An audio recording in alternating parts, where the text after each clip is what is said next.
Добро вечер, 12-то издание на Проверитас, платформа за борба против лажните вести. Како што најавивме, во ова издание навистина имаме еден многу интересен гостин. За него можам да кажам дека е долгогодишен новинар, дека го има повеќе од 35 години во јавноста, креатор е на јавно мислење, некој кој со своите ставови никого не остава рамнодушен, за некој омилен, за некој контраверзен, но секогаш побудува многу внимание. Добро вечер за Драган Павлович Латас. Добро вечер, да почнеме да гледаме на време, да не бидеме досадни, да не бидеме предолги. Не верувам дека ќе бидеме досадни. И во самата најава прв пат од кога постои Проверитас, не кажавме кој ни е гостин, сакаме да биде едно вака посебно интересно изненадување. И се надам дека ќе бидат и добро расположени нашите гледачи после овој разговор кој што ќе го направиме. Но да не губиме време, Драган, на почетокот тебе малку да дадеме храна на политичките аналитичари, на политичките партии. Година и 2 дена имаме нова влада во Република Македонија. Вака, конкретно твоето мислење за оваа година и 2 дена, добри беа, лоши беа, како се снајдоа, како работат, има ли промени? Па во некои работи јас сум позитивно изненаден, некои работи ги чекам, бидејќи имам вака комуникација, информација, проектите ги знам што чекам и тие се битни проекти. Во некои работи јавноста се уште не го доби тоа што го очекуваше, особено во делот на правосудниот систем. Значи можеме да го поделиме, но ако го делиме веќе во тој круг, отприлика 80% од она што го очекувавме сме го добиле, со назнака дека голем дел од тоа не сме го ни очекувале, дури го немаше ни во предизборните најави, значи можеме да бидеме од тоа задоволни. Од што сум јас задоволен, а што очекувам или од што на крај не сум задоволен. Јас сум задоволен прво тоа што има темел. Тоа е најважно. Значи се концепира веќе година дена една власт која има исклучително внатрешна силна контрола за борба против корупција. Тоа е многу битно. ВМРО и со минатата влада така почна и таа корупција беше исклучително под контрола во првите 6-7 години. Ние не се сеќаваме на ниеден основан коруптивен скандал на таа влада на ВМРО во првите 6-7, па можеби и 8 години. Коруптивните скандали почнаа кога почна да се создаваат кланови, кога почнаа бизнесмени како Орце Камчев да се здружуваат со полицајци како Сашо Мијалков, политиката се измеша со економските интереси, нивните лични карактери и интереси очигледно биле слични. Груевски имаше веќе сериозни задачи и проблеми околу притисокот за промена на името и слично, каде што не можеше да се занимава со овој условно речено понизок степен или пониско ниво на политика и политички проблеми, они тоа го искористија и го направија тоа што го направија, што на јавноста е познато и не би го коментирал. Но тоа е сепак индивидуален случај, еден исклучок кој не може да се примени дека било правило. Исклучително силна внатрешна контрола има во сегашната влада, предводена од ВМРО ДПМН, вле не знам, во областа на контрола за борба против корупција. Тоа се виде со првата голема сума, првиот голем износ од 250 милиона наменети за општините, односно за инфраструктура во општините, не за било што, каде што секој динар се контролира, секој денар мора се да извеште до влада и не се плаќа од сметка на влада, на сметка на општината или на сметка на оној што ги изврши работите, додека не се докаже дека тоа е извршено. Тука нема поделба на општини мој твој, нема поделба на општини кој е ДУИ, кој е ВЛЕН, кој е СДСМ, кој е ВМРО. Сите општини аплицира и мислам дека речиси сите позначени, се говорам, општини кои можат да имаат проекти, добија дури Зелениково, кој е условно речено моја општина, доби можност да гради уште една градинка, што е исклучително битно за Зелениково, бидејќи тоа е една од ретките општини која нема иселување, каде што бројот на жители на млади односно раст. Зелениково и Петровец, мислам, и Илинден, уствари, се две општини. Нека е Илинден, значи од ретките, реков, каде што бројот на млади расте, бројот на новородени деца не опаја, значи има перспектива. Државата, владата, со ова, таа перспектива е одржа во живот. И уште ако освен таа градинка се направи нешто и во образование, да има некоја амбуланта во тој дел, ќе биде уште подобро. Тоа е првата работа што за мене е значена. Втората работа, луѓето малку знаат дека пред се Христијан Мичковски и Александар Николовски, заедно со уште пар соработници, работеа во опозиција за ова што сега се случува. Значи, владата не почна со своите проекти лани во јуни, крај на јуни, почна со своите проекти 3-4 години пора. Се гледа Уште од времето на локалните избори. Така да, она што ја лично го знам што се правеше во Италија, знам што се правеше во Словенија, да се брка политичка подршка во однос на бугарското вето, да се бркаат инвеститори, да се брка подршка преку ЕПП, асоциацијата во Европскиот парламент на десните партии или народни. Знам дека овдека доаѓа луѓе и од Амазон за формирање на известни центри за информатички дејности како што има во Србија. Доаѓа луѓе со инвестиции за енергетика. Првиот месец веќе Мицковски го презентираше еден од нив. Доаѓа и други за Кумановскиот крај, исто за енергетика. Така да ова е спремано 3-4 години, сега само почна да се реализира. Тоа покажува еден друг пристап кој генерално ВМРО како десна партија го има. А тоа значи да политиката не се крои по кафани. Би сакал да ми покажете поише од еднаш у месец кафана во која сте го виделе приватно да седи Мицковски, Александар Николовски или Панче Тошковски и да пијат. Ама затоа Харис Джиновиќ и Дубај шемата му ја гледаме сега втората да тоа е ние што го видовме затоа што беше Дубај и беше интересно. Целата политика на СДСМ 30 години се крои во кафане.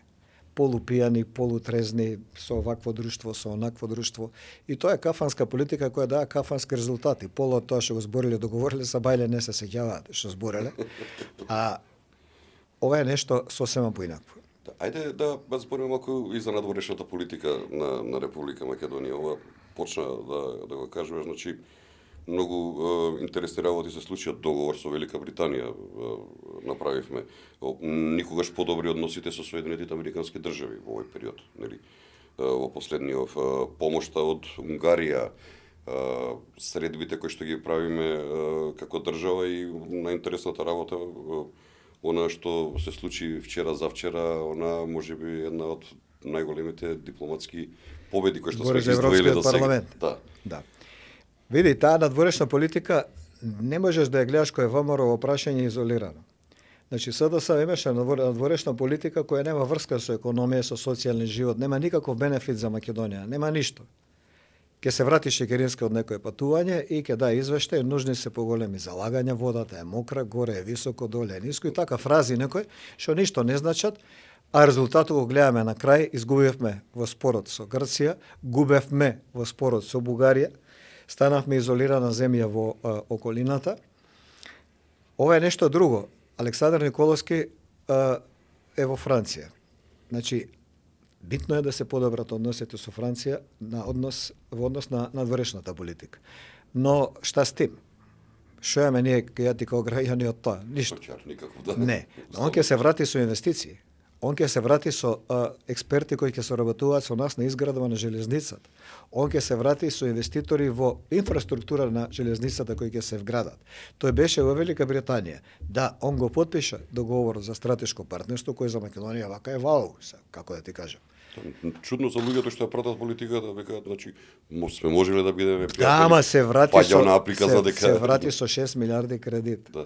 За кој гарантира Велика Британија. Значи, ако утре ние, не дај Боже, дојде во ситуација на Грција, падне некоја бомба, има рат овдека, па не може да ги враќаме парите, хаос е, војска помино и така дале, Велика Британија гарантира за кредитот. И таа ќе се избори тој кредит да се одложи по добри услови или да се плати на друг начин, со размена, или како и да е. Тие се гаранти. Па не го знае. Не го знае многу добро што значи гарант да ти биде Велика Британија. Тоа ти е сега тебе као еден од најбогатите луѓе да ти е гарант за кола, не те прашува за учество. Не те прашува ти дали имаш пари. Еве ти колата вози која треба, ќе се јавиме ка жиранто. Тие се живи срекни што жирант им е британска влада, зашто парите се сигурни. Значи парите не ги даба Велика Британија. Ти ги бираш. Идеш од банка до банка, од фонд до фонд, од секоја финансиска институција и бараш понуди. Таа што ти одговара, таа ја зимаш, таа што е најдобра за тебе. Не британците. Тие се гаранти, тоа е па најважното. Зашто ние никад тие банки нас не би ни примиле да нема силен гарант. Што им значи нив гаранција на Македонија 5 милиарди, тебе те буџет од 5 милиарди. Значи твојот цел буџет оди во гаранција. Во гаранција, да. Интересна работа. Ајде да проговориме и конкретно за активностите на оваа влада. Не можеме да не го спомнеме онаа трагедија што се случи во Кочани. Како ја оценуваш реакцијата на владата во трагедијата во Кочани? Дали беше навистина брза и ефикасна, како што певе многуми навелат последниот период? Па види, тој настан мораш да го гледаш ладно. Значи, ако гледаш емотивно дека тamo може да се најде и твое дете и така натаму, тука решение нема. Тука има само емоција. Именно правило кај лекариве, лекар никогаш не оперира сопствено дете, затоа што има емоција према него и руката не му работи како што треба. Така и за ова. Значи, тоа е веројатно најголема цивилна трагедија во Македонија последниве, сега не се сеќам уназад, ама рецимо 10-15 години. Не знам предходно како било. Авионската несреќа во Охрид, колку што се сеќавам. Па тоа е рани 90-ти, да. Две авионски несреќи имаше во Македонија. Да. Па да кажеме од тоаш наам. Гледано ладно, тоа се случува во приватен објект, а не во државен, за разлика од Србија, да кажеме, за разлика од некои други кои сега ги гледаме низ Европа, каде што во државни објекти, стадиони беа и така дали, загина приближно тако број луѓе. Значи, тоа е првата работа. Како тој приватен објект дошол во функција да работи и што да работи, е прашање на државна одговорност. Државна, мислам, поединачно. Никаде во законот не постои колективна одговорност. Се знае кој што му била работа, од полицаец до министер, и колку што гледам од обвинителството, тие луѓе ќе одговараат. Како ќе одговараат и што ќе одговараат и за што ќе одговараат, клучот лежи кај обвинителот, не кај владата. Во ниеден сегмент. Полицијата ги спремила сите докази, ги предала на обвинителството и полицијата тука ја завршува својата работа, не да неќе, него не смее да оди понатаму во тој процес. Не смее. Освен ако не најде ново нешто, па да му предложи на обвинителството да го земе како доказ, да предложи. А што е со обвинителството? Дали добро си ја работи работа според тебе? Не можам да знам. Види, лесно е сега да го исплюкаме или да го пофалиме или да кажеме. Ама јас сакам да работам стручно. Стручно значи да видиме какви ќе бидат обвиненијата. Ние имаме тука што завршен случај за убиството на малата Вања, кој го предводеше Лјупчо Палевски, каде што видовме обвинители кои не се на ниво на својата задача. Тоа ми беше токму следното прашање што сакам да те зошто? Видовме дека обвинителството нема стручен кадар. Ја од искуство од СЈО видов какви обвинители Македонија има, иако во СЈО критериумот беше што понеспособни, зашто поише да слушаат и да не размислуваат тие многу, него заев што ќе им јави. Зашто ако е способен, ако има углед во јавноста и репутација, не можеш баш така лесно да го натераш, слушај шефе, пиши му на овој. Па, постои своје мислење, нели? Ја треба да видам судија јутре, имам колеги, не може вака. Не, они земаа полуписмен свет, што се виде од нивната работа, и тој свет слушаш, што ќе ти кажат политичари. Ние видовме на судењето на Палевски, да, се очекува доживотни пресуди, што беше нормално. Тоа е едно, сем таткото на Вања. Грозните убиства. Но ти од првиот ден, еве се сеќавам, сте следев, од првиот ден говореше дека убицата е Лјупчо Палевски, дека не му е ова единствено убиство. Веројатно не му е единствено. Веројатно да, не му е единствено убиство, и беше цврсто убеден дека тој е човекот кој што организатор на целата работа. И дека таткото е невин. И дека таткото е невин, да, тоа сакам. Значи ја бев кај Бетмен 2-3 дена после тоа, нешто така беше. И сега разговаравме, гледај, јас сум 35 години, 32-3 во овој бизнис, во оваа индустрија политичка, а политиката е директно врзана на економија и право. Да. Значи, плюс имам дипломирано и политички науки, имам дипломирано и економски науки. Нешто сум научил. Да идеме први на Лјупчо Палевски. Јас го знам Лјупчо Палевски од многу млад. Знам како влезе во СДСМ. Знам дека таму кој го донесе. Знам како Црвенковски го прифати. Знам како го избрка. Знам какви проблеми имаше со владата на ВМРО кога објектот на Ленинова, другиот објект, да. Му се рушеше бидејќи украл еден спрат. Знам какви проблеми имаше со Хари Костов бидејќи не му дал кредит да гради, или Гранит кој не му давал кредит исто за градење. Видовме на судењето дека тој планирал убиство на директорот на Гранит, па дури и Хари Костов бил засегнат. Значи тој е човек кој има лични лудачки пориви.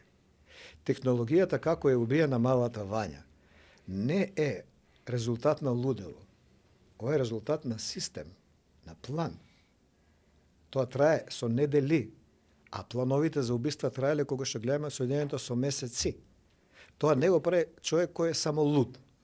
Лудиот афективно реагира. У кафана ќе земе, ќе те упуца или нож ќе ти збрчи. А овој спремал. И толку. Овој со месеци. Второ, формира секта на луѓе кои се без никаков отпор послушни до нивоа да извршуваат убиство. Ајде го биле првиот, биле омаќијани, нешто им направил. Но меѓу првиот и девојчето има недела дена, ми се чини. Од прилика. Имале 100 пати можности да се предомислат, да се откажат. Ако не да го пријат у полиција, пошто им бил на сектата шеф, шеф, може да се трнат на страна. Не се трнат на страна, се работуле до задни ден. Па и потоа. Па се бранеа дека се плашеле од него, вака, така на судењето. Па поише треба да се плашат од суд и од судење, отколку од палче. Но, тоа покажува дека се работи за човек кој не е дебитант, почетник во овакви злосторства. Човек кој има искуство во тоа. Тоа беше заклучокот, вака најкратко, иако има многу повеќе се збори, зашто мислам и убеден сум дека ова не е единствено убиство за кое стои Љупчо Палевски. Ја да ги чувам денеска скриншотовите. Сум разговарал и со Мицковски што да правим. Ние имаме со месеци закани за убиство од Љупчо Палевски. Дури и некои од нив објавувани и на неговите подкасти, а особено на Фейсбук. И не само тоа, и многу кривични во фотелја во фиока скриени, многу работи, многу заштитен. Види, на некој Љупчо начин. Палевски има братучет кој работи во УБК. Исто се работеше во УБК, исто Палевски. Да времето ше кога имаше печатница доле, како се вика у Карпош, имаше се во кој чуваше документи за луѓе, кои ги собирал што од ДБК, што од рекла казала по кафана, една архива за да се употреби за кат-тат. И имаше пиштоли, 2, у тоа време. Потоа се пресели со својата фирма УПА Ентерпрайз на градски стадион, кај што е изнад ЦК банка сега. Истото го правеше и тогаш. Он е обседнат со тоа.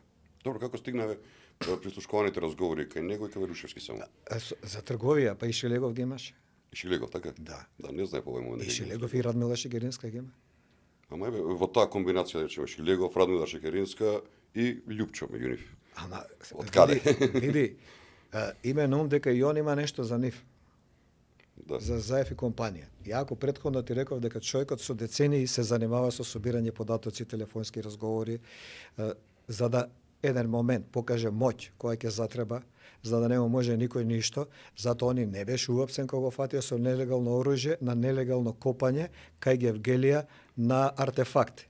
Него си го пуштија дома као да го фатиле со 40 сат дека возел побрзо на аутопут. 4 тешки кривични дела прави денес. Тоа е СДСМ. Има нешто за него, има он нешто за нив, тоа е биланс на стравот.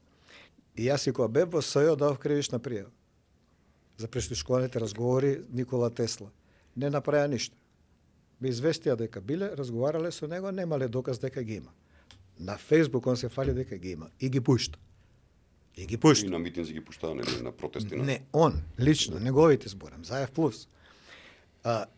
Ова што се деси со Љупчо Палевски е производ на една клима која Зоран Заев ја креираше со неговите соработници од фондациите на Сорос. Што е таа клима? Тоа е ерозија на секаква етика и морал.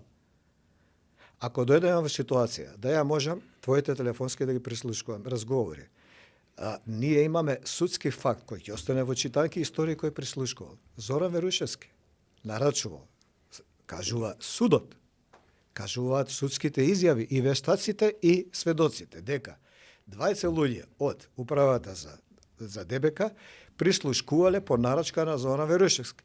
Зоран Верушевски ги зема овие разговори и му ги дава на Палчо. Излегува синот на Зоран Верушевски, јавно, и кажу, на Зоран Заев му ги дава. Излегува синот на Верушевски, јавно, и кажува дека им се ветени 500.000 евра, кола и не знам уште што. И кажува дека тоа не добиле ништо, добиле само Ауди старо. И објавува телефонски разговори на ручек со Зоран Заев поврзани со ова. Еве ти случај. Факт. Не Бичиклиски, Александар и Латес у кафана разговара. Збориме само за факти. Судски пресуди, судски сведочења, изјави на учесник, изјави на сведок, изјави на све.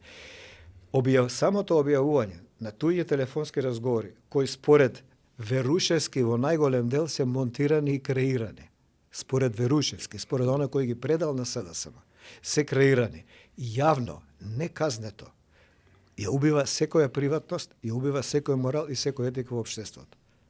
Ти можеш да бидеш златен, да бидеш фудбалер 15 гола се радаеш. На европско преносо ќе речеш, да бе, добре, ја види, ама знаеш телефонски разговори негови.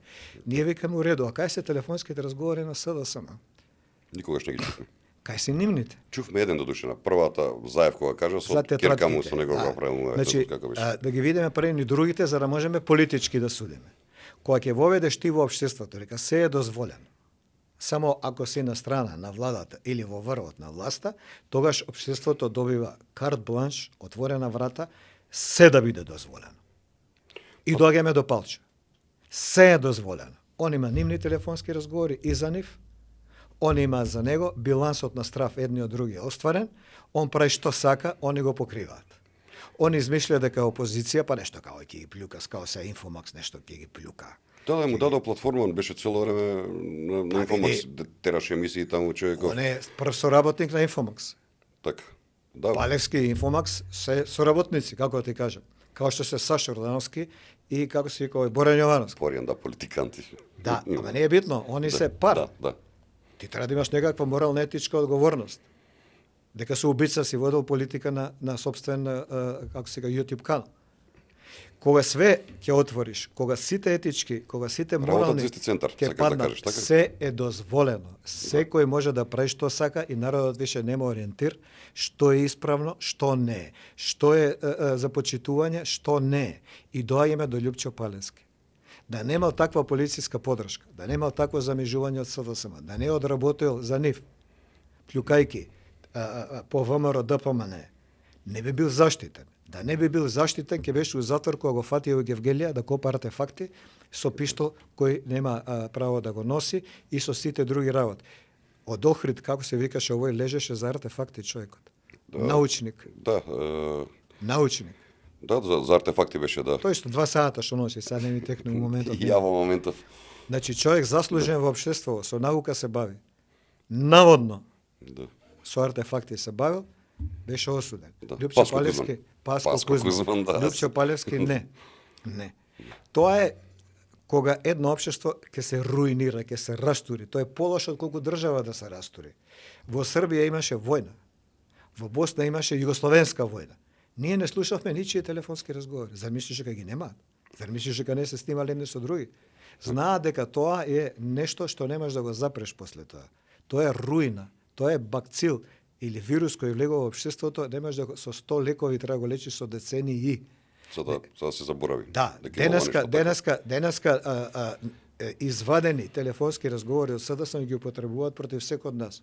Така, на Facebook за кеф. Све е добро, бе, знаеш, он што збореше, што зборев? Да. Јан 2 телефонски разговори, едното Сашо Мелков. Дека ја не знам дека Љубе Бошковски е легнат на како се вика асфалт и дека е уопсен. Значи ја не знам. Да. Ако јас сум близок со него и ако јас соработувам или така дале, ја би знал прв. Да, нема ти го раскажува по телефон. Да, се случило нешто. А он го кажал први на канал 5. Тоа е едната работа. Имам со Бети, немој да запнувате веќе со вашите прилози, станавме куртонска телевизија. Молим, што кажа мене на министерката за култура? Не сакам веќе да пуштам прилози по нарачка. Значи тоа е у корист на мојата телевизија, у корист на моите новинари, у корист на мене. Така. Себе се штитам. Сега ти тоа го трансформираш во друго значење и од тоа правиш циркус. Уреду е, тој циркус те доведе до Палча. Да. Дали мислиш дека тој портал Инфомакс представува можеби еден проект на СДСМ и на службите за да не ќе да зборам, јас го знам Александар. Мечка го викаат, ама ја не сакам, никаде сум го спомнал као Мечка. Мислам дека Александар е убави. Значи, ја знам неговата амбиција, ја знам неговата ориентација, со жена му на маса у 2-3 прилики, он кажал јавно дека сакал да биде новинар као Латас. Тоа зборам јавно. Проблемот е, еве прв пат да прозбориме кај тебе, проблемот е на одбивање на понудата моја од него, од неговата сопруга, седиме 5 души на маса. Јас, Ивона Талеска, неговата сопруга, он и градоначалничката која бараше состанок. Местото е Уранија. Имам понуда за пари. да работам на соборување на Мицковски. За кеш. Колкав кеш? Се збориме. Да. 15 минути пред средбата доаѓа Александар Мечка од Инфомакс и ми вика дојди малце порано ти покажам нешто. Добро, доаѓаме 15 минути порано од сител, тука ми е, како се вика, бифето, уранија, он доаѓа со BMW 5 гланц ново, графит боја, од прилика по процека околу 100-120 евра вредност. И мотор BMW. Двете според негово кажување се 150.000 евра. Кој ги заработил? Во соработка со градоначалничката на град Скопје Данела Арсовска. Учу дека и со неа се скарани нешто. Полек, Да. затоа што парите секна. Да. Седнуваме, доаѓа Данела. Имаме понуда на маса, низиниот разговор е овој. Јас сум другарка со американската амбасадорка, се знам со неа пред да биде амбасадорка, ќе има проекти за борба против корупција, ќе има пари, сакам да соработуваме. Ја го зборам разговорот пред 5 луѓе, прв пат. Така. Затоа што слушам се по непријатни работи од него, кои сум јас во прашање кој не ги знае. Као палење на америчка амбасада, зашто ја дај на суд, па е многу љут. Па лесно се докаже, ако имало палење, еве на суд, докажи го. Нема проблем. Идемо дале. Тогаш имал 15 години. Идемо, не, идемо дале. Да. Нема договор овдека. Да учествувам заедно со некои други новинари и со некои бизнисмени и со групата на Сашо Мјелков и со новинари кои примаат 3.000 евра месечно. Кои денеска му се буткаат на ВМРО ДПМН да бидат во првите редови, за да го уриваат Александар Николовски и Мицковски. Не се договориме, тоа беше одбиено. Од тука почнува контрашкиот однос на Инфомакс кога сум јас во прашање. Од тука почнува. Значи тоа е причина. Стефче утрчува со други пари, човекот е пун као брод, прави ново студио и цепа. Сега, Данела е без пари, едно време жена му ја работе нели или ангажираше, сега веќе парите секнуваат, бидејќи е крај на мандат, на Стефче му исто крај на мандат, он е нервозен, не може да се враќа назад. Во кампот на новинари кои го поддржуваат ВМРО, бидејќи мислам би било тоа инцест. Баш така инцест би било. Да. Да, и сега е нервозен и сега не знае што да прави, сега очекува пари од криминалци. Кој што ќе дојде, кој како ќе даде. Тоа е проблемот. Инаку ја ја почитувам неговата работа, особено во периодот пред да се здружи со градоначалничката, финансиски да се здружи со градоначалничката на Скопје. Он има енергија, има сенс да трча информација, може да работи 24 сата дење ноќе, но како да кажам, и луѓето околу Хитлер биле доктори на науки. Таму нема еден кој не е доктор на наука. Само си на погрешна страна во војната. Тоа е проблемот. Тоа е страшно. Никој не може на Гебелс, на Геринг, на Хес и на другите да им... Менгеле или тие биле. Па и на нив не можеш да им спориш стручно знаење и посветеност. Само брат за погрешна идеја. На погрешна страна. Кога сме кај погрешните страни, јас спомнавме Данела неколку пати. Како го ценуваше вака по неколку реченици незиното работење последниве или неработење последниве 4 години? Па 3 од 4, од 3,5-3. 3, да. Па види, јас претходно не ја познавам Данела, не ја познавам ни денеска, освен таа средба што ми организираше Александар од Инфомакс, не сум се сретнал никош друг пат, ни случајно, ни намерно. Со незината претходна биографија, мислев дека тоа е добро решение. Она е жена, млада, убаво изгледа, доаѓа од Стопанска комора, значи познава како се работи во систем, познава економија, зашто таму доаѓа, и мислев дека е добро решение, не знаејќи го делот на карактер. Има во фудбалот еден термин, зашто јас ако сум клуб од Енглеска лига, можам да купам на пазар што сакам, нели? Имам многу пари. Вика, бе, не го купувам, тој ќе ми растури со облекувална. Тоа е карактерот на фудбалерот, односно карактерот на политичарот. Тоа е карактерот.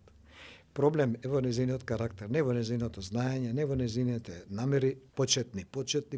Три пати кажам, не во ништо тоа карактер. Кога она дојде да располага со 120 милиона евра годишно, што се големи пари за Македонија, во град Скопје, на нејзи се накачија разни Александри, Инфомакс, Драги книга, некои такви ликови. Секретарчето на незината, како се каже, на град Скопје го Па заборав. некои такви ликови се накачија за да ја убедуваат колку е она убава, колку е паметна, колку е моќна, ќе биде председателка, ќе биде премиер на влада едно време или мешана влада, требаше да се прави од СДСМ и ВМРО заедно, со луѓе предложени од СДСМ и ВМРО заедно, па она као да ја води, свашта, сите филмови ги кажа, и сега на крај ќе ја напуштаат. Ја исцицаа со парите, извадија најлошо што има она у себе, од карактерна страна зборам, и ќе ја фрлат. И сега кој ќе се загнат да ги гледаат сметките, што, како и зашто се правило, она ќе има големи и правни проблеми. Никој од овие Александри, Инфомакс, Драги книга и така дале нема да биде тука. Зашто нив не им било намера дека они веруваат во неа, они веруваат дека може да исцицаат. И тоа им било исправно уверување, бидејќи гледаме по БМВ-њата, джип, по БМВ-њата, мотор, по тако дале, тако дале. Но, нешто златни прстени па вам таму. Но ако Инфомакс својата кариера и гледаност се пумпал преку палче, тука заврши неговото јавно влијание и тука заврши неговиот етички кодекс. Понатаму немаме што да збориме. Викаат едно проклество ги тера, Стефче се појавуваше таму 3,5 години го судија. Ама тие плаќаат. Филип има сега проблем еден голем од ромската заедница во Македонија, тужба му спремуваат. Добре, ќе го преживее тоа. И така, значи као некој малер. И види, и Филип спаја у таа група, као ова што ти ја кажав, на луѓе кои имале потенцијал. Луѓе кои, но он влезе во политиката да биде шоумен, да биде шоу бизнес. Ја мислам дека он изгуби ориентација од претрчување од едно крило у друго во ВМРО, па у трето, па со Змејко, па со Доста, па со Љупчо. Па сам формираше едно време, правеше. Па се врати, па у библиотека, па го турија конзул у Њујорк, пази. Па и тоа го пропасти, мора да го враќа назад, направи 300 глупости. Својата кариера ја уништи и својот талент го изгуби и упропасти. Има во Македонија такви ликови, има. За жал претежно од млади луѓе кои имаат до 40 кога ќе ги почнат да ги прават тие грешки, да не го направиш и да не се продаеш за тие пари Инфомакс, можда можеш и да направи нешто во својата кариера, но сега никако човек, никако новинар, никако Инфомакс, никако јавно лице, нема еднина. Нема. Секогаш ќе го гледаат поред него палче од едната, Стефче од другата страна. Да. Ајде, кажи ми, еве според перформансите на владата во оваа прва година, што мислиш како владеачките партии, условно кажано, ќе поминат на локалните избори? Еве со Данила некако ни се врза муаветот. Брзо го завршивме првиот дел за влада. Значи, ние имаме, јас зборам за себе, иако мислев дека знам бар 90% што може да очекува од владата, не очекував толку крупни потези што сега се дешава, со позитивни изненади. Значи, сега се поставуваат темели. Македонија нема од после комунизмот, тоа првите 3-4 години на владата на ВМРО се поставува некои темели. Која беше Груевски, која беше и Мицковски таму, која беше Александар Николовски.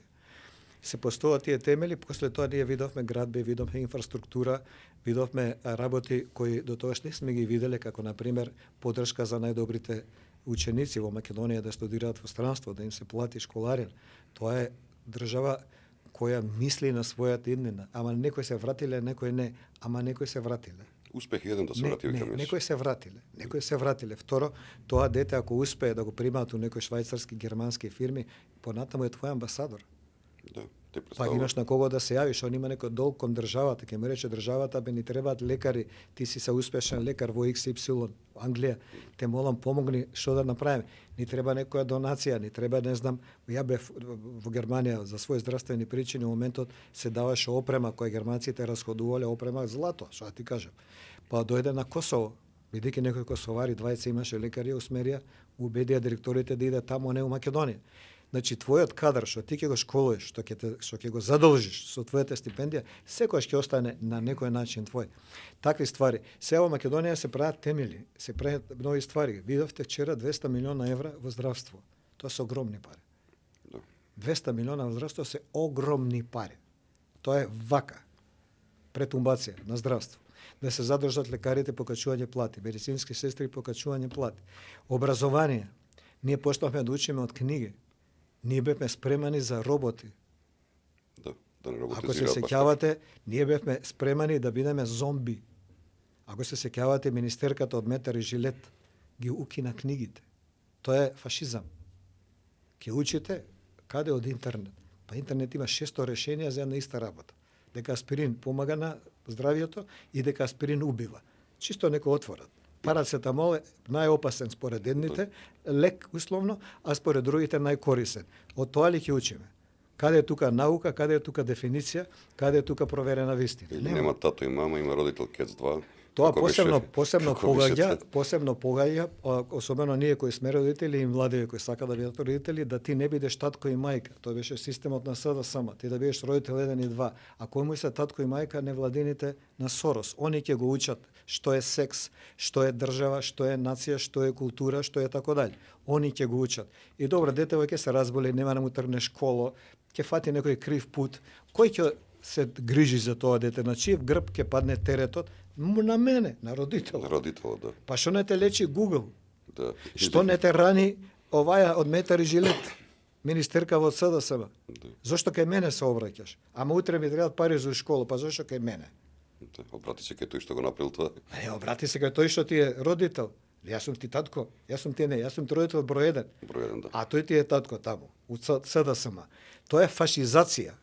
Тоа е секташење на едно општество. Секоја секта, и фашизмот, и комунизмот, говориме радикалниот во времето на Сталин, потоа има корекции, прво што прави, јас сум ти татко и мајка. Најголема вредност во фашизмот, во сектите и во комунизмот тврдиот на Сталин е да го предадеш таткот ти, мајката или брат ти, да го исцинкариш, а да го уапсам. Тогаш си заслужил да се качуваш на скалата погоре и да добиеш функција. Тоа го прави СДСМ. Секта. Они станаа секта. И не можеш да ја гледаш као партија. Ја као социјалдемократи поише ја гледам овие од знам, кои се држат до некоја партизанштина, што СДСМ би требало да ја користи како база за својата идеологија, ама се откажа со поништувањето на декларацијата од Асном, ја извади од устав, се откажа од све. И ја сега да споредиме. Зоран Заев прва година власт. Реченица незаборавна. А за кои заборавиле да ги подсетиме? Нашата економија ќе вивне. Ќе вивне со плантажите на марихуана. Тоа е негова реченица. Тоа беше неговата економска платформа и ништо друго. Да. Идеме сега Мицковски и компанија. Нашата економија ќе вивне со инфраструктура, образование, здравство. Е па сега што ви е пореално? Еве не гласаш ни за едни ни за други. На крајот крајот гали за политика. Што на овие две тебе ти треба? Ќе дуваш марихуана? Кој ќе успее економската програма на Заев? Да. Или ќе одиш во школство, здравство, и па аутопут? Инфраструктура и ладење, грејење и струја, не е само автопатишта. Токму тоа сакам да те прашам. Александар гледам влегува во една опасна експанзија, говорам за министерот. Николовски? Да, што мислиш вака твоја оценка, ќе успее сето тоа да го направи, што го прави во моментов? Он го успева, не ке, зашо ке? Он со коце е идеален пар. Така. Ја у фудбал зборам кој ќе се погода центарфол и крило, ако не ги раздвоиш, ќе стана златна топка и златно, како се вика, прв стрелец на Европа. Да. Он со Коце Трајановски и Мицковски заедно со нив 20 направен трилинг кој ретко се деша во политика. Во политика е многу суета. Са тебе поишете, има овој проект, не е твој, мој, овој е заеднички, зошто не кажа дека е заеднички, тралала. Овде нема такво нешто. Оваа тројка има поише учинок од колку СДСМ за 7 години пута 2. Има една друга реченица која сакам да ја коментирам. Излегува овој Греов, докторов, што мисли дека е шеф на СДСМ, Филипче, и вика вака: со кредитот за кој гарантираат британците, ние ќе ги закопаме идните генерации кои тој кредит треба да го враќаат. Добро. Точка. Математички, оправдано и тачно. И да се преселиме сега на реален живот.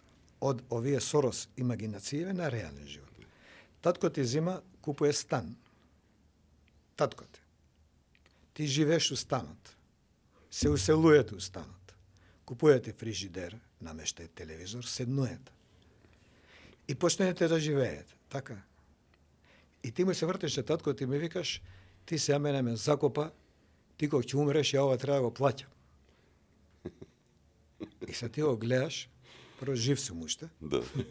Второ, како мислиш да треба да го поклони некој? Па живееш тука. Па цел свет. Америка е најзадолжена земја во светот. По број на жители зборим. Најзадолжен. Ма до 40 години под кирија живеат сите таму. Или после тоа купуваат куќа, па ја Ирелевантно, враќаат. но има економска способност да ги враќа парите. Се доаѓаме. Дали Македонија има економска способност да ги враќа овие 6 милиарди на британците? Ама тие не се од утре. Кој ќе ти се заврши проектот? Значи може и 20 години да се отекне проектот. Сега градиш, плаќаш, плаќаш. нема никаква гаранција дека во мандатот на ВМРО сите 6 милиарди ќе се искористат. Може ќе остане за некоја влада потоа. Но за време на СДСМ во нивниот мандат од 7 години потрошени се на 20 милиарди. Тоа е 3,5 пати, или ајде, 3 пати повеќе од кредитот од Велика Британија. За 7 години 20 милиарди евра. Кај се? Дали може некој сега, без да гугла, да ми каже еден проект поскуп од 100.000 евра, не, поскуп од милион евра, зашто до 100.000, до милион не ги цепаа проекти во типот на тревникот пред стоковна куќа, одека на плоштад, нели, Жилегов што го направи. Седмица од Трговски. Дека Дека поминува, нели? Ја имам у Зелениково големи, како се вика тоа, зеленила, со 3 вреки зеленила, со 3 вреки трева, се прави тоа 3 пута, значи тоа е негде 100, 150, 200 евра, работна рака, фактор крадење 1000. 500.000 евра се потрошени за тоа. 700.000 евра за време на локални избори ги даде на албанците од Дуи во Чаир, Божемки им градел на Мавровка горе зеленило, зелен појас. Ни зелен појас, ни бутур. Парите отида. Зоолошка градина 350.000 евра куќа за пингвини. Еве дојавме тука до 2 милиона скоро, 1,5 милиони и нешто. Така? Така, да. Тоа се проектите на СДС. 20 милиарди потрошени, нула резултат. Ово има 6 милиарди, менјава здравство, менјава образование, менјава инфраструктура, менјава енергетика. Ја не гледам тука што би збореле. Неме што да збориме. Па и по изминативе 30 години јас и не се сеќавам некоја вака работа што оставиле социјалдемократите код владење за цела копитива. Има една со кинески пари за кои нели са кинезите не чинат. Хидроцентрала на ондека, како се ка после Драчево оваа што е, за која директорот на електростопанство Панде отиде у затвор за корупција. Тогаш. Јас не се сеќавам на тоа, на пример, ама еве постои нешто. Да. го. Не ми кажа што ја очекувам од владата, тоа сакам да ти кажам бичиглиски. Значи, ова е повеќе што јас сум очекувал. Изразено е во бројки, има општи интерес и има бенефит ќар, што би рекле у Скопје за секој. Албанец ли е, турчин ли е, ваков ли е, по вера, по жена, по маж, по што сакаш. Секој ќе се најде. За здравство, за образование, за инфраструктура, енергетика, корисници се сите. Сите. Да. Дали ќе има струја по која цена, секому е битно. Дали ќе има пати по која цена, секому е битно. Болница да чукнеш, секому е битно, детето кај ќе ти учи, секому е битно и дали ќе правиме деца кога сме млади по 25-30 години, зависи од овие фактори. Да. Јас се сеќавам за 2 проекти на ВМРО, кои СДСМ ги уништи, иако почна со закон беа донесени да функционира. Првиот е во општини кај што има пад на население да се стимулира второ и трето дете. Прв пат во 20 години Македонија ние имавме резултат. Во тие општини почна да расте наталитет. Излезе СДСМ го урна законот. Тоа е едната работа. Второ е еден одличен проект на ВМРО ДПМН, кој е системски врзан. Тоа е ќе даеме пари да во старски дом го примите Александар, ако нема пензијата толку пари, ќе донира државата. Дали тоа беше 500 евра ми се чини, тоа лимит. Зошто? За овој да може да излезе од станов од 60 квадрата у Чаир или у Бутел кај тебе, и овие децава да имаат простор и можност да прават дете. Да. И тоа дете да го чуваат и негуваат во услови кои се Место да чуваат стар човек, нели? Ке чуваат дете, да. А ние као медиуми бевме замолени. Тогаш да го поддржиме, зашто кај нас постои една селјачки менталитет, дека ако идат на старски дом, децата се откажале, го фрлиле, му го земале имотот. Не е така у цел свет е така. Чисто да Го фрлиле родитела да има и такви тези, да. И сега тоа почна да функционира. Старски дома и почна да се прават, државата субвенционираше, помагаше, кој сакаше да дојде, беше добре дојден, се даваа пари. И тоа го уништи СДСМ. Нас тоа не кошта десетици илјади неродени деца, кои во подобрени услови би дошле на светот. Без оглед дали се македонците деца, албанци, црби, турци, роми или некои други. Ние имаме паднат наталитет. Тоа што се превзема, они го уништија. Не сме сега Мицковски, Александар Николовски и целата таа екипа тоа дозволи да овие проекти ги уништи некој СДСМ. Тие проекти се наши. Тие нема да ги однесат ни Мицковски ни Александар Николовски со себе. Да. Мислиш ли дека е токму на неколку И само да пати- довршам, ова скам да кажам, ја сега што барам од владата, што предлагам, сега таа е на меѓите ми се чини тоа министерство. Јас сум заинтересиран за вакви проекти кај што секој граѓанин има бенефит. Бата ли тоа висока политика, русите, кинезите, американците, Европска унија ќе не приеме, нема да не приеме, бугарите рекле, не рекле, ни сметки плаќа тоа, ни струја, ни вработување дава, ништо. Бугарите се 100 години веќе Европска унија, имаат исти плати како кај нас, исти проблеми, у некои ствари се и бетер, за романциве да не зборам. Оние еден председател бира, како сега покажа дека се ни Д од демократија нема таму кај нив. Да му забрања човекот да се кандидира. Без везе. Ние сме за нив Швајцарска, по демократија и Данска, за овие две држави. Но, мене интересираат конкретни резултати кај што граѓанин може да има бенефит. Јас, рецимо, една ствар ми се свиѓа, допаѓа се у Србија што ја прават. Се разведат родители, според закон нема веќе татко, мајка предност детето кај мајката, туку судот пресудува според сите околности, не само материјални, кај кого детето е примерно, а кој ќе се грижи за него, кој да е. Другиот родител треба плаќа алиментација, така? Имаме големи проблеми околу тоа, кој неке, кој крие пари, кој на сестра му имотот го стал, кој платата му е у приватна фирма пријавена на 30.000, а уствари зима 2.000 евра и така дали. Сега од вчера им ступи на сила закон алиментационен фонд во државата. Топ. Што значи тоа? Латас бичиклиски. Еве јас сум, да не си ти све лошо до пример. Ако научен Да сум. не си ти. Еве јас сум се развел и нешто тука не плаќам алиментација. Стално имам некоја причина да не платам. У Србија донесо закон државата ќе плати.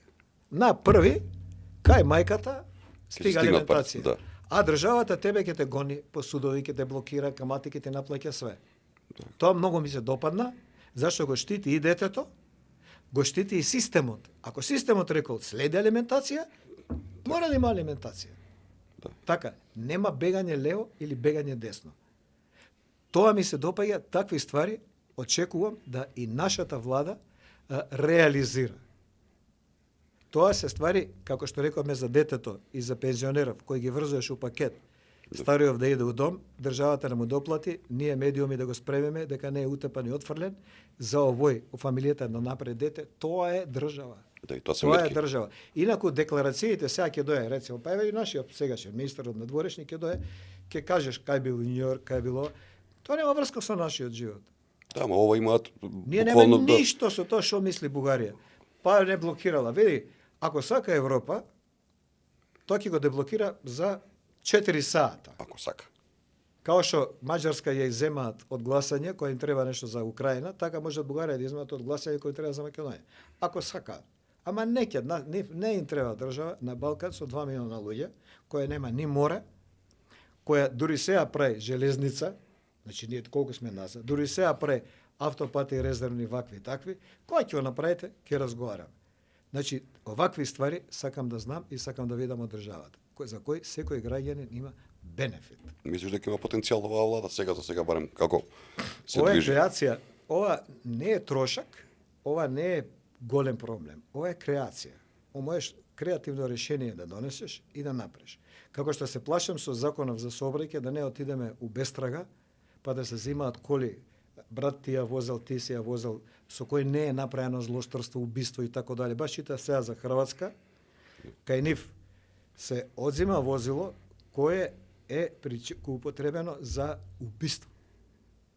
Кое е свесно употребено за такви ствари. Да, и треба родител да одговара, ако со негово знање детето земало кола и направило тежок сообраќајен прекршок, за тоа се слага, тоа треба да одговара. А највише па од друга страна што ме радува е Safe City. Тоа сакам да го видам, ама сакам и полиција да биде казнувана на Safe City. Затоа што? Што ако полицаец вози пијан? Ќе му ја земеш колата? Тоа ќе треба да Што ако брза помош помине пијан вози? Ќе му ја земеш колата? Што ако Тинекс вози, ќе му ја земеш колата, не, рентакар ќе му ја земеш колата, не, па зашо на граѓани, зашо брат му ја возел, ти ќе му ја земеш. Како ќе ги направиш ти еднакви пред закон, по причини и последици. Тој може некој пети да ја вози. Комшија си му одал на колата, сликнал. Не треба ништо да се прави заради само ефекту јавност. Треба да се прави заради корист на граѓанинот. И што ќе допираат до секој човек.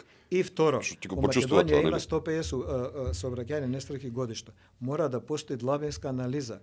Што придонело до нив? Прво, во Македонија најголема причина за сообраќајна, една од најголемите причини се неисправни возила.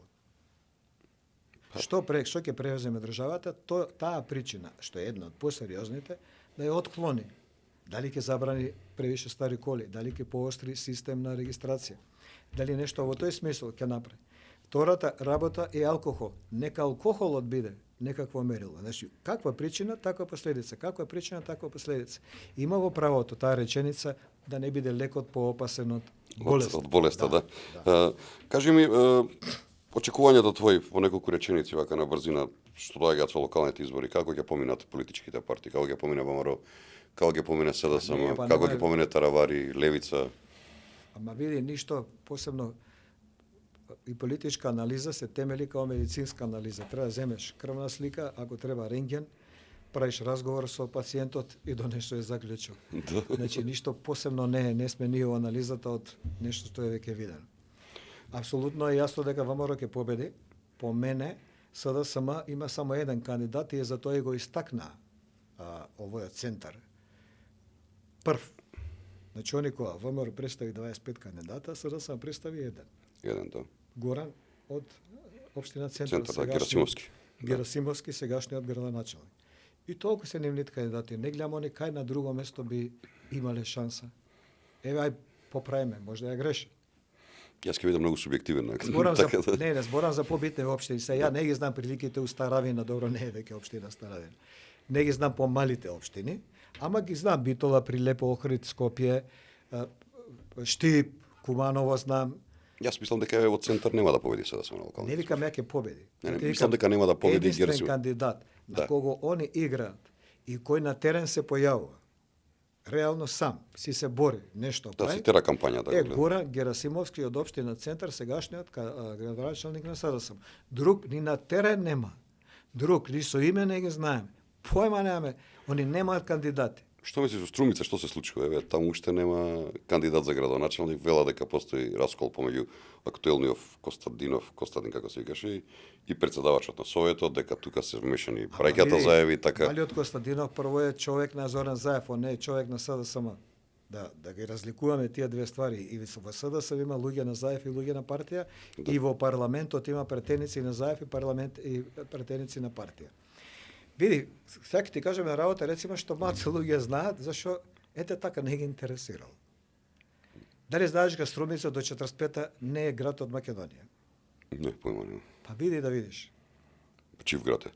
Бугарски. До 45-та? Па како е тоа родена Вања у Струмица, а у Бугарија? Не ти текнало? Да, видиш. Да, Ванга пишува дека е, да, Бугарија, Струмица. Да. Значи, проблемот со Бугарија почна 2005 извини, Бучковски, кога во Струмица со Назаев претходниците и него, прв даде почит кон бугарските војници и нивните гробишта во Струмица. Од тука почна целиот заеб кој сега ние го гледаме. Значи, од таму почнува. Таму е долго терана таа бугарска индоктринација. Картата помеѓу Македонија и Бугарија кај Струмица старата е вака. Имаш нормална логична линија, па имаш кругче. Па имаш нормална линија доле. Вака Струмица е кругчето, остаја. Така се договори. Сега за жал да бившата војска на Кралството Југославија, која е воен победник, а бугарите и тогаш биле воен губитник, дозволеле французиве и енглезиве, особено енглезиве, да помине малце накај Пиринска Македонија, ние денеска реално во Македонија ќе ги имавме Благоевград и Кјустендил. Бидејќи реално македонци живеат таму. Но не е тоа заради кралот Александар или заради да има појаки играчи кои викаат довде е цртата, па ако треба е вака на цртата кај Струмица ќе направиме. Од таму потекнуваат тие пробугарски ставови на Заев, сето тоа. Он уште живее од таа страна на кругчето. Така, еве, без оглед од која страна е кругчето во Струмица, мислиш дека Костадинов ќе оди за градоначалник? Вака. И ако оди, дали ќе победи? Види, Костадинов е доволно богат, за своите години пребогат, ја и ти вака на квадрат да го ставиме целиот тимот што сме го заработиле, парите, жените, ја и ти и така дале, е помалку од детево кој има колку 35 години, колку има прилика. Толку 30. Мислам дека нема 40. Не, 40 сигурно нема. Значи он е побогат од нас. И он се фали дека е до толку богат што татко му е искоцкал куќата и целиот тимот што го имали и он ете замисли за само 5 години у политика го вратил тоа. Има и појаќе од него, Дрина Ахмети, например. Па види, татко му на Дрина Ахмети е ипак лидер кој 20 години е на власт. Да. Разбираш, на овој татко му не е. Не бил на власт никогаш, да. Овој Копилов за 5 години во власт заработил куќа, околу куќа, коли, Мерцедеси, Аудиња, односно они возат и такви ствари. И сега, ако Струмица мисли дека треба да има таков градоначелник, кој од Сабајле е верник, од Поручек неверник, ја не можам да ги спречам. На Струмичани требало да им биде јасно дека фамилијата на Заев ја сменила верата за да дојде на власт. Да. Значи, они не се христијани, односно, извини, не се православни. Фамилијата на Заев се од протестантите. Заев, кога се вклучува во политика, се здружuje со владиката Наум Да. и гледа дека не поминува Македонија надвор од Струмица, ако е протестант, и решава да стане православен. И онда како вика, Негово право. не, и онда како вика, како он сака да го откупи минатото што бил и да се опере пред Бога. 1 евро за мене, не, 1 евро за вицето, а 1 евро за црквата. За црквата, да, ете На гледаш. црквата на која и влегол пред година дена да ја биде Да. поклоник. Ајде, Цела оваа македонска политика е ваква, е хаотична. ајде да политиката ни е хаотична, што е со нашиот фестнав, со новинарството. Што мислиш? Ова само за локални сега да Да. ти докажам. Значи на локални ништо нема да се деси ексклузивно, ништо необично, ништо ново. Очекувам сега да сам, значи, од поголемите општини само таму да се бори. На овие нема ни да се бори. Друго, очекувам некој Баранија да земе и немој да ги подценуваш Влен. Да. Меѓути е човек, можеби, кај албанскиот политички блок, не можеби. Па и единствен кој може политички да се мери со Али Ахмети. По знаење, по искуство. Ова со Таравари што се случи, После. мислиш дека вака ги ослаби многу позициите на Ма Влен? не, бе, Таравари, казе, они си го знаат Таравари. Тоа може за тебе и мене што не го знаеме човекот да е изненадување. Он више кога доаѓа знае дека он ќе се оди. Како што знаева за Беџети, градоначалникот на Сарај и за Муса Џафери, дека се уфрлени со подршка за Влен. Зошто? Затоа што Влен ако му тргне и почне да собира јавност и да има влијание, овие да излезат на позив и да го урнат авторитетот. Кој бе, па бегаат од нив, гледаш. Така да све е тоа нешто што е проект као планче направено и неговото искачање е калкулирано. Значи јас знаев дека ќе искача 2-3 месеци пред да искочи. Ама и он спаѓа оние таленти, као не можам да речам дека е слаб политичар Таравари. Можам да речам дека е слаб карактер, непредвидлив карактер, што за политика е многу лошо. У политика е многу битно да му ги знаеш реперите. Што претрезен, што препијан, што би се рекло у цивилен живот. Така, да. Ако он нема рамки, што ти можеш да ги очекуваш, бега од тој човек, бега од тој политичар. Да. Ајде, заista повнаш да проговориме за новинарството. Што мислиш? На кој ниво сме, каде сме денеска во Македонија со новинарството? Гледаме последно време, нели, традиционални и алтернативни медиуми, условно кажано, секој се појавува, секој збори, но она што е интересно е пробувате некои форми на организирање да се заштитат, нели, закон се носеше некој за овие алтернативните медиуми, да има колку луѓе запослени, незапослени и така натаму. Види, медиуми се индустрија, као секоја друга. Ја сум се изнаслушал новинари кои викаат ние ја даваме вистината, пази тоа Господ. Да. Само вака е на крај. Веројатно секој прилог на телевизија треба да заврши вака и одјава од телевизија благодарам гледачи као поповите од црква. Значи, он ја носи вистината. Он го кажува тоа што никој друг не смее.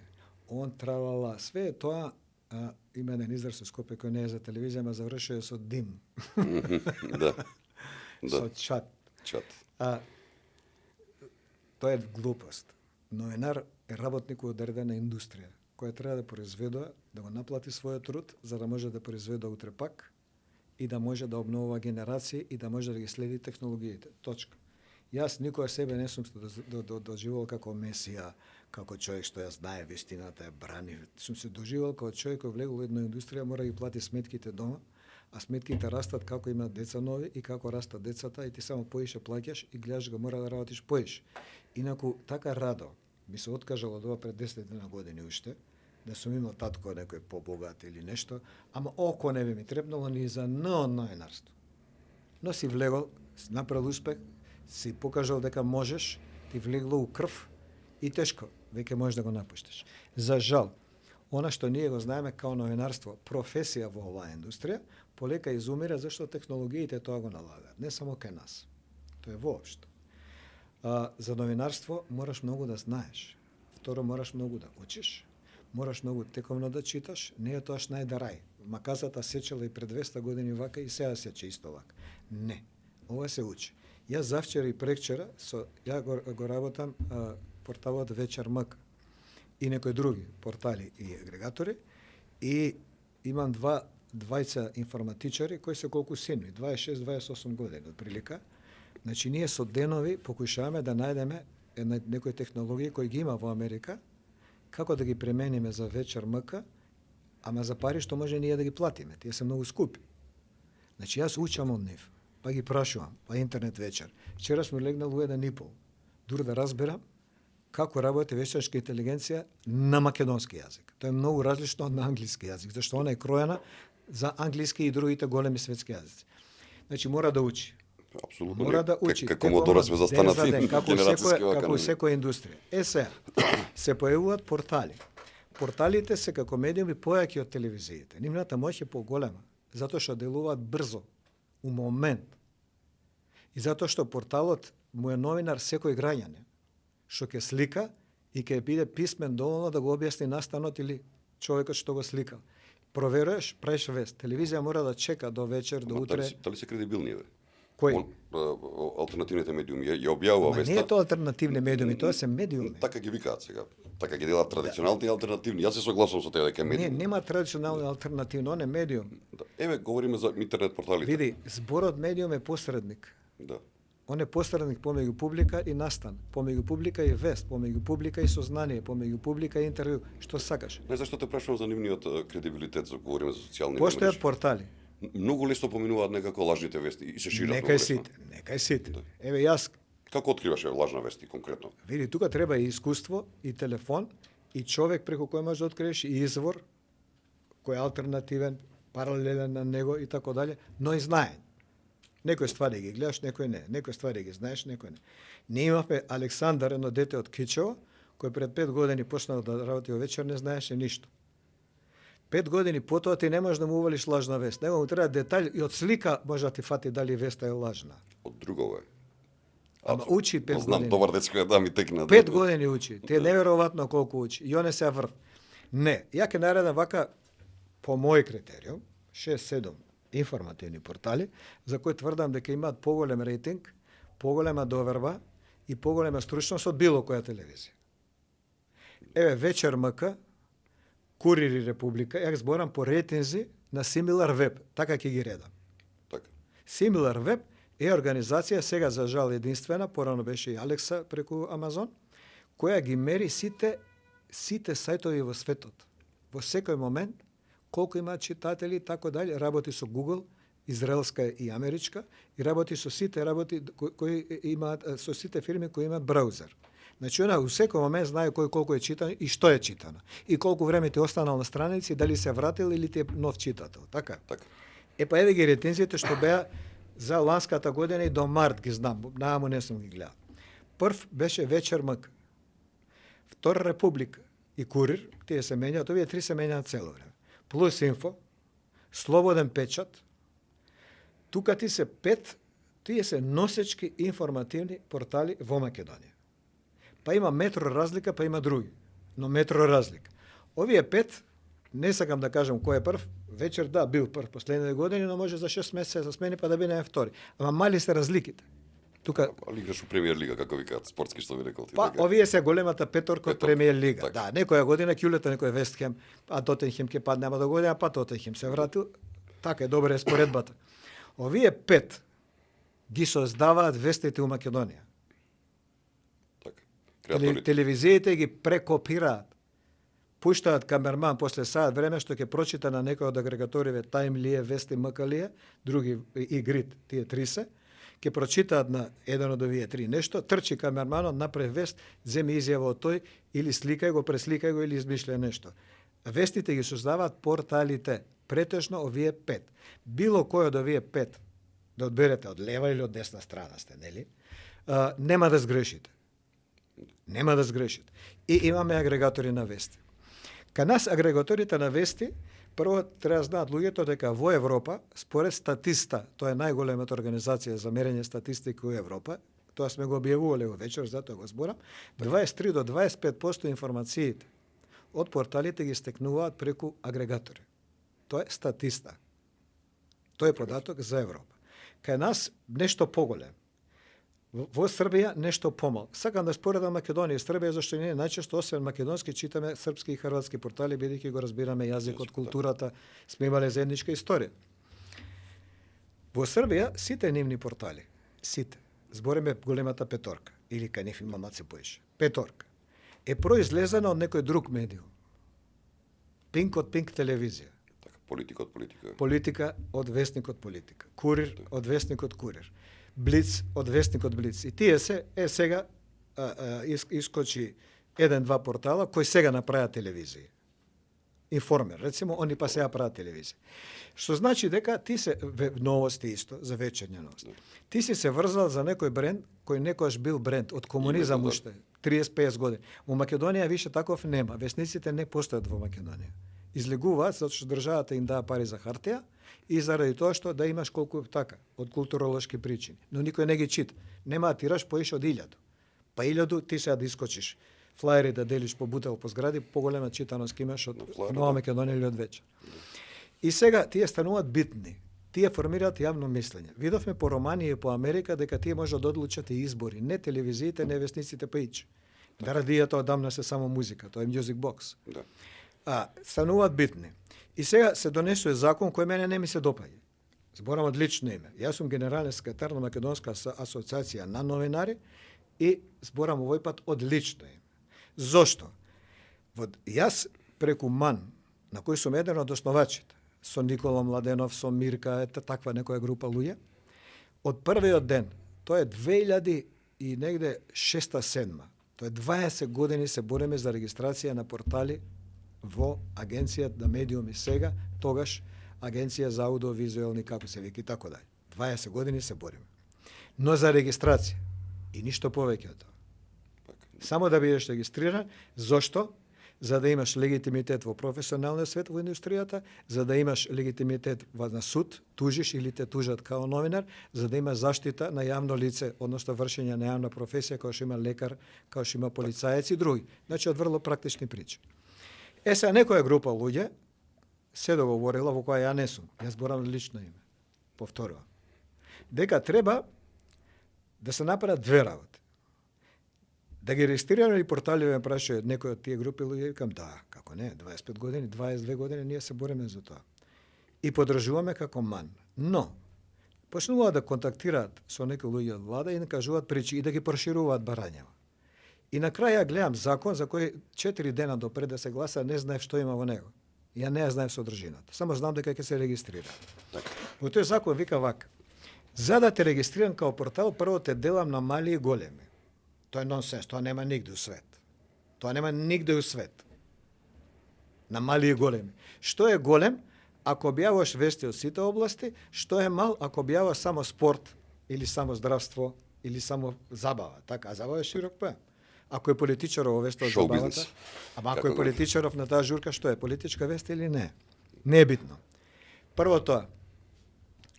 Второ, препишан е законот за аудиовизуелни услуги во законот кој третира портали, што е исто немогуче. Зошто е немогуче? Од правен аспект ти кажа. Законот за аудиовизуелни услуги кој третира телевизија и радија дава лиценца. Што е лиценца? Лиценца е твоја привилегија и заштитено право на пазар да работиш. Значи, работиш ти и не дозволувам конкуренција. Така? И да, за таа лиценца ти плаќаш, како апотека, телевизија или све друго. Кај порталот, ти не му даваш ништо, а му наметнуваш услови, кои ги има истиот као лиценца. Она што важи за телевизија е препишано за портали.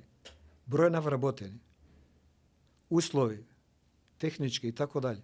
Тоа го има за телевизија. Порталот е независен медиум. Независен. Прво не е локален, е глобален. Е глобален. Телевизијата наша. Сега, идемо дале. Не, идемо дале. Ова е тема за цела емисија. Закон за трговски друштва. Не, порталот е издаван од трговско друштво. Тоа беше условот на МАН. Да. Зошто? Трговско друштво нема никаква обавеза да вработува или не вработува луѓе. Значи, луѓе вртат 50-60 милиона евра годишно за струја, трговија, кај што и лиценца добива од Агенцијава за енергетика, како се вика тоа, и лиценца добива, а нема обврска за вработени. Ја треба да вработам, нема да вработам. Ја имам вработени. И не се пријавува. Не се пријавува, зашто не сакам да се пријавува. Зашто не сакам да ми наметнуваш ти мене уредувачка политика, да ми наметнуваш менеджмент модел, да ми наметнуваш све. Ако сум трговско друштво, ќе работам во закон за трговски друштва. И ништо повеќе од тоа. Ако сакаш да ме задолжиш за нешто поише од тоа, дај ми нешто поише од трговско друштво. Што? Забрани медиум. Значи не можеш да имаш портал ако не си регистриран, немаш 20 вработени и така дали. Да, види, а тоа не можеш да го направиш. Да, ова е Сега да идеме за агрегатори. Да. Ние во Македонија имаме 3 агрегатори. TimeMK, кој е најуспешен, VestiMK, кој е во средина, и GridMK, кој е блиско до VestiMK. Они објавуваат наслови од некои портали, наслови. Тоа се линкови. Наслови. Слушам и кај тебе некои луѓе се жалеа како тоа било кражба, како било тоа, како се кад неовластено ние работиме, они прават пари. Јас сега чисто вака како пример да ти кажам, има саем. Доаѓаш на саем, кој плаќа саемот или ти? Значи ти преку мене подигаш читаност, а ништо не ми плаќаш. Па Google на кого му плаќа? Па Facebook на кого му плаќа? Те праша ли тебе Google кога ќе објавиш вест на портал, дали може да ја објавиме на Google? Не, ти си жив среќен ако ти објави. Па уште ако стај погоре да се чита. Тоа е едната работа. Втората работа кога сме кај авторски права. Ние во Македонија 80% вести, 85% се превземени од српски и хрватски портали, од странски воопшто. Енглески, амерички, шоу бизнес, спорт и така дале. На кого му плаќаат они авторски портали? На кого му плаќаат они авторство? Ги прашале нив? Не. Некој ако се запишал у МИА и у некоја фотоагенција за 120 евра месечно, мисли дека со тоа он ги покрил обврските за авторски права. Па еден портал како Вечер во просек објавува 100 текста на ден. 100. Телевизија објавува 20-25 прилога во вести. Ако е добра, збореме. 20-25. Ние објавуваме 100. Изнесуваш многу, така, многу интересни факти. У 100 вести, да. у 100 вести има 100 слики. Најмалку. Да, најмалку. У 100 слики има 90 слики земени од Google. На кого си ми платил авторски права? На кого? Ти го сликаше Роналдо дека дал гол во Америка сега на светско првенство со своја камера. Со светско првенство за ова. А не ја плаќаме една агенција. Која агенција плаќаш? Таа што најефтината за 120 евра што треба да даде слики од македонски политичари. Таа ја плаќаш. Па ние ги имаме базата на политичарите се владени фотографи и за кои авторски права збориме?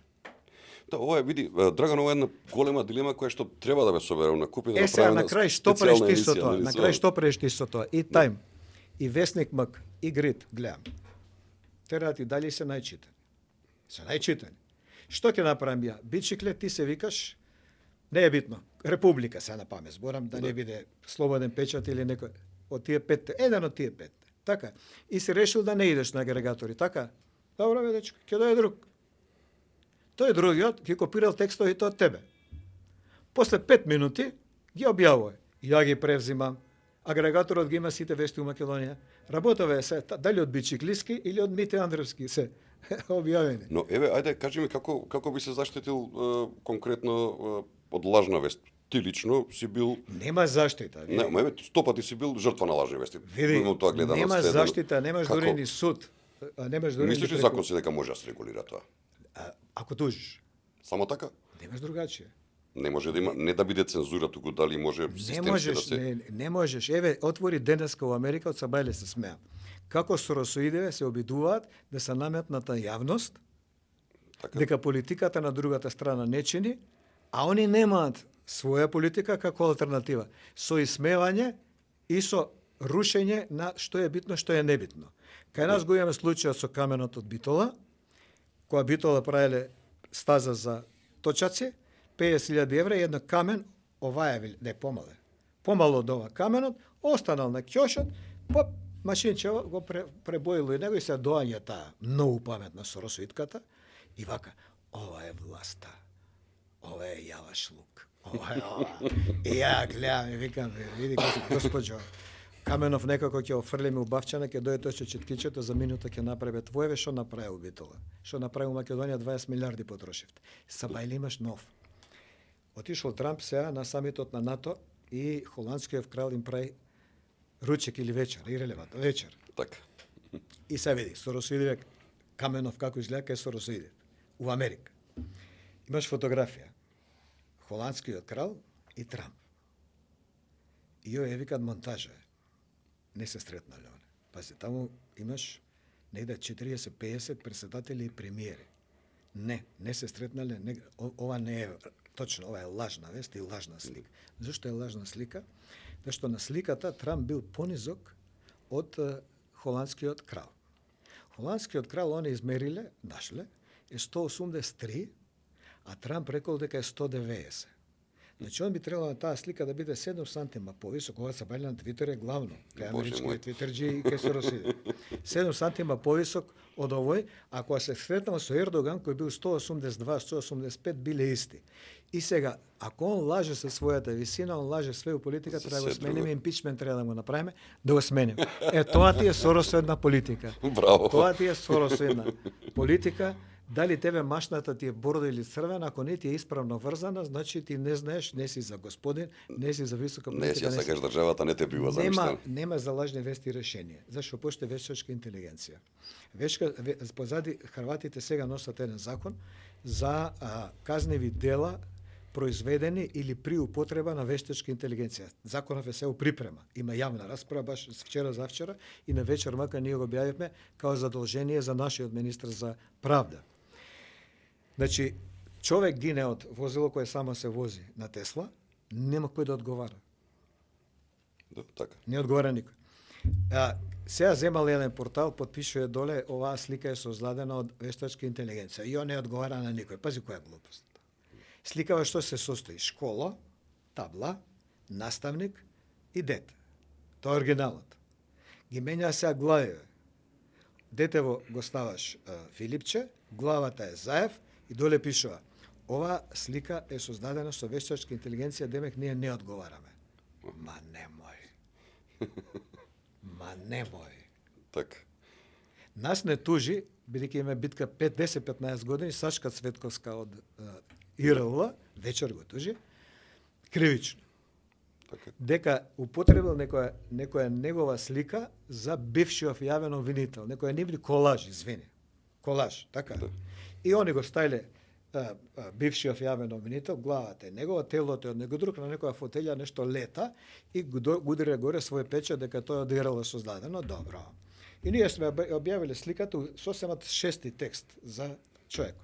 И са Сашка Цветковска тужи. И са ме заинати, изјаваме децава што не си информатичари, ги најаваме сите делови на слики кои се превземени за да се направи колажот. Ниједна не е нивна. Ниједна не е нивна. Ама печат ставиле на крај. Али печат стави. После монтажа. Да. И вика, не е кажано од кого е сликата. Ало бе, господјо, горе стои печат твој. Второ, сликиве од колажов, ти се од некој друг украден и не се му платила.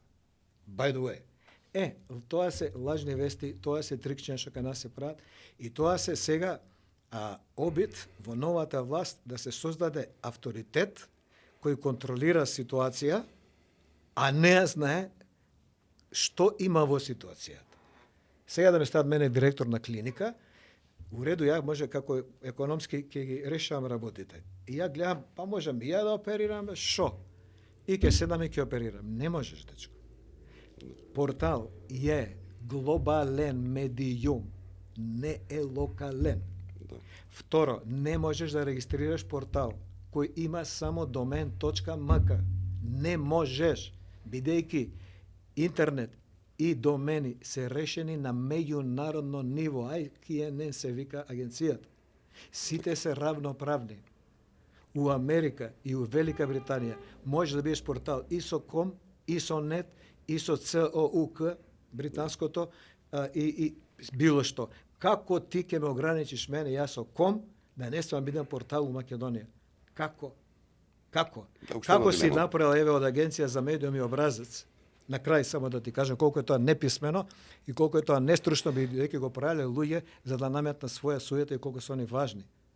Имаш образец и вика, ако сакаш да те запише као портал, треба да попуниш овој образец. Добро, дај го образец.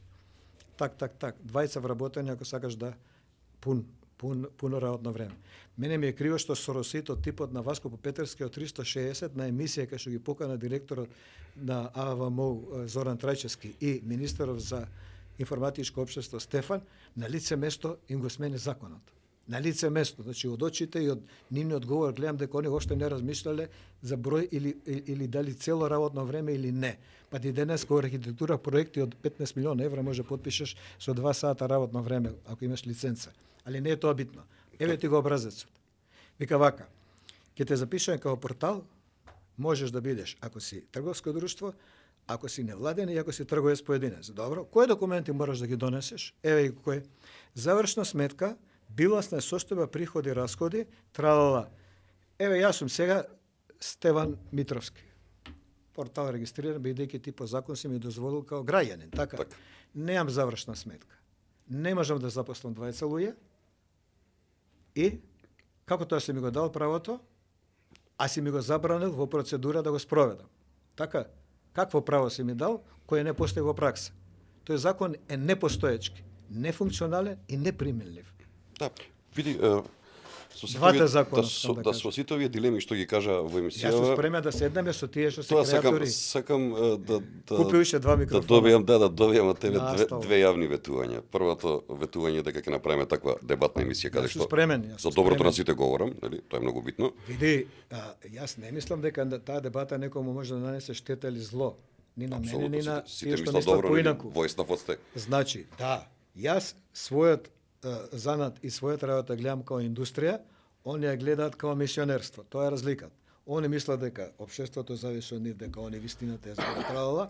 Ја мислам дека ние правиме медиумски производ кој треба на пазар да се појави и некој да му верува и да го примени, да го купи, условно речено, иако медиумеве работат без пари. Гледано од аспект на публика, никој нас ништо не ни плаќа. Не плаќа, да. Тоа е првото ветување, а второто ветување е дека ќе доеш повторно во оваа емисија. Ни помина многу брзо времето, дури малци го пробивме повеќе од обично договореното, но убави разговори секогаш со тебе се интересни. Второто ветување е тоа. И за крај, пред да завршиме, само уште едно прашање вака лично до тебе. Преска кажа дека пред 10 години можеби би се откажал од новинарството. Тешка е професијата. Ти се бавиш 35-6 години, колку што знам, со јавност, со новинарство. Све се откажувам. Преска правевме муавет што времето на Vox радио, нели, кога беше на Панорама, онаму горе. Јас сум единствен, знаеш, новинар кој бил уредник и предводел медиуми на кој не е газда. Vox радио го делевме ние со други, бев само еден од нив. Значи, сум работел во Фокус, новинар во Пишан вестник и во Млад борец, не сум бил газда, сум бил новинар и уредник, така. Сител телевизија нит сум бил газда, сум бил главен уредник, така. Тоа ти е за радија вечер вестник, сум бил главен уредник, не сум бил газда. Значи, некој ја ценел твојата работа, имал доверба и со години си ги водел тие медиуми. Не си бил промашај за 6 месеца година да испере руки од тебе. Нема друг таков пример. Тоа сега ти кажам. Кој работел на уредник сите 3 можни медиуми, сега четвртиот е портал. Так. Нема тако.